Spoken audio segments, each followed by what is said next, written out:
Hey friends, welcome back to my kitchen. My name is Christine and today we are embarking on a new dessert. It is pumpkin pie yogurt bark and it really only has a few steps to it, so it's really easy and it's a fun go-to like when you don't have a lot of time. So I just thought I'd show you all the steps, so come on with. Okay, we're just gonna whip this together really quick. So I have my Greek yogurt unflavored, just plain, that we're going to start with, and 1 cup of that into a decent sized bowl because we're going to just mix everything together. There's that. And then I have a 1/4 cup of pumpkin puree. So it's not pumpkin pie filling or anything, it's actual puree. So 1/4 cup of that. And then homemade maple syrup. This is from our friends and it's delicious. You can actually substitute honey if you'd like. There we go. So 2 tablespoons of maple syrup, and it's to taste, so you can add more or less. And like I said, you can use honey, agave, etc. I love to use maple syrup from our friends.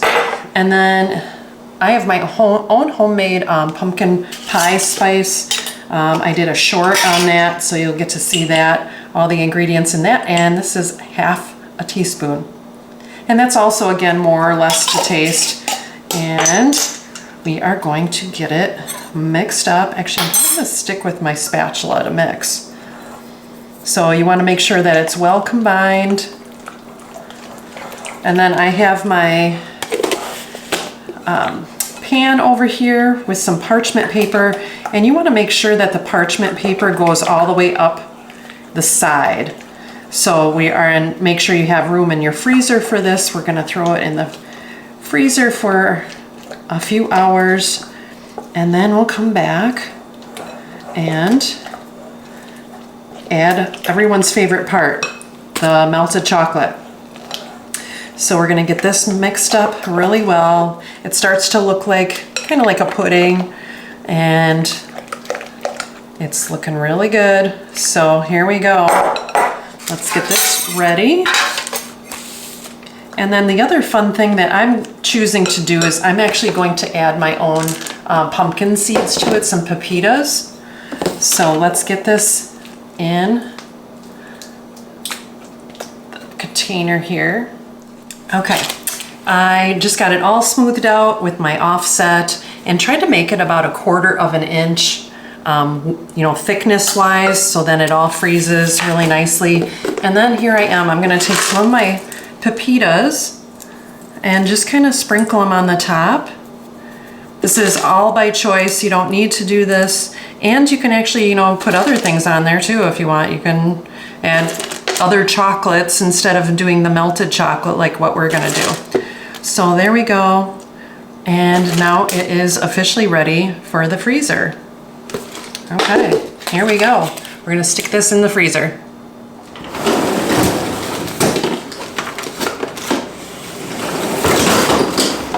Okay, so the 2-hour timer just went off. So this is definitely frozen, as you can see. And I just went ahead and melted my dark chocolate. You can use whatever type of chocolate that you want. And I'm just gonna kind of drizzle it on the top, and then we'll finish freezing it for an hour or so. You can make whatever designs that you want. I'm just kind of making sure to maybe have a little bit on each of the pieces. And like I said, it doesn't really matter too much because you will actually, you know, break these apart anyways. But how fun is that? Very pumpkin-y looking. There we go. And I used about 1/2 of the actual bar. Let's make some designs in here. Maybe pumpkin-ish. All right, I think that's about it. Okay. Well, what do we think? All right, let's throw that back into the freezer to freeze the top portion. Okay, so here it is. It is ready to break apart. And you know, using the parchment paper is pretty important. So let's go for it. Uh-oh, let's see. There we go. Just like however the pieces kind of fall.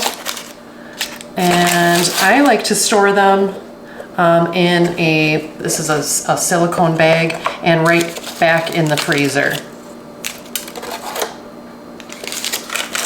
All right, let me get this broke apart, and then we're gonna give it a taste test. Pieces are nice and big.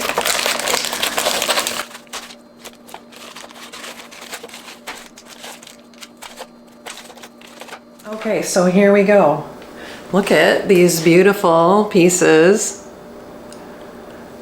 And I did notice that the thinner that you put the chocolate, it does tend to, like, you know, the little pieces come off, but let's give it a try.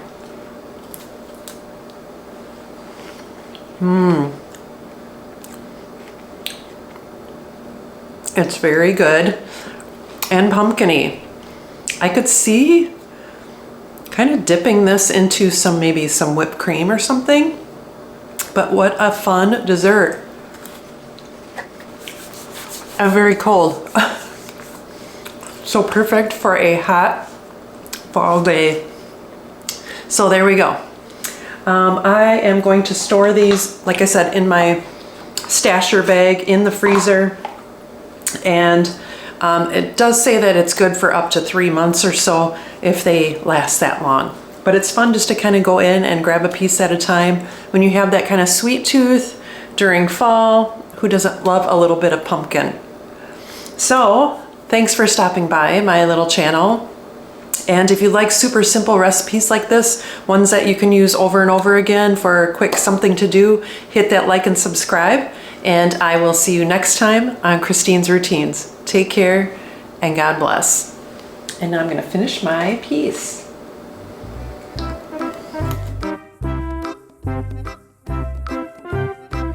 And it really couldn't be simpler. So I just thought I'd have you follow along with the easy steps. That was a pretty good one though.